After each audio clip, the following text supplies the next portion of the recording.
Okey, hari ni saya ada model daripada majalah Nona. Hui, datang makan king crab daripada KL, babe. Okey, tapi apa yang saya nak bagi tahu dengan semua orang Malaysia, Singapura, Brunei dan juga Indonesia, restoran saya hari ni penuh macam kenduri kahwin. Daripada tengah hari saya buka, 600 kerusi tak muat. Apa kata kita pergi terjah itu pengacara Nona. Mari. Assalamualaikum. Yang namanya Lela, siapa yang booking tu? Oh, akak yang telefon tadi ya. Dari mana ni, Kak? Dari Skudai. Baik, nanti kita follow upkan lagi apa yang tak dapat. Baik, terima kasih banyak. Okey, kita nak tanya yang family ni dari mana ni? Assalamualaikum. Dari mana ni? Dari KL. Dari KL. Okey, baik. Semua dah order Dah.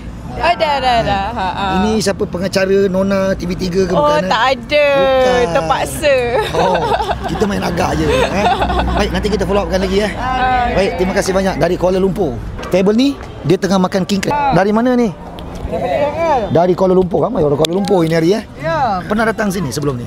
First time datang. First time. Macam mana kalau first time dia punya rasa dia kat nasi lemak? Excited nak rasa. Okey tak nasi lemak dia? Okey, makan. Alhamdulillah. Habis kan? Tapi suasana macam mana meriah ini hari ya? Alhamdulillah, tengok meriah. Terima kasih banyak Kak sudi datang. Boleh lambai sikit orang KL. Orang KL ramainya. Baik. Assalamualaikum bang. Dari mana bang? Dari Tarum bang. Mana? Tarum. Tarum mana tempat? Jalan Beteri, Tarum. Oh, Tarum Johor Bahru lah. Abang Ipoh daripada Kota Terengganu ni. Oh, abang daripada Terengganu. Baik bang. Kakak Ipoh daripada Kota Terengganu. Akak daripada Kota Terengganu. Masya-Allah. Baik, dah order bang Dah order. Baik, duduk dulu bang. Terima kasih banyak bang. Boleh lambai sikit semua. Orang Terengganu, orang Johor. Baik, kita tanya table panjang ni pula. Mari. Assalamualaikum bang. Dari mana bang? Kota Tinggi. Apa khabar orang Kota Tinggi? Boleh lambai sikit?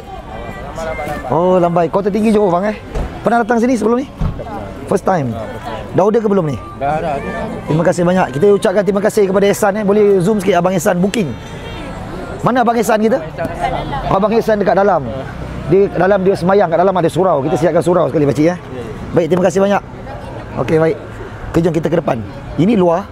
Kita pergi terjah bahagian dalam. Kita nak tanya meja panjang ni daripada mana? Assalamualaikum bang. Dari mana bang? Waalaikumsalam. Dari mana bang? Dari Kalikukan, dari Pahang. Pahang. Oh, jauh. Seremban. Lagi? Segamat.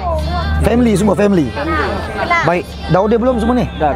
Baik, terima kasih. Siapa yang nama Mizan tu yang booking? Boleh zoom sikit? Pengantin baru hari ni tak tahu. Mana pengantin? Kejap kita masukkan pengantin. Oh, ya Allah.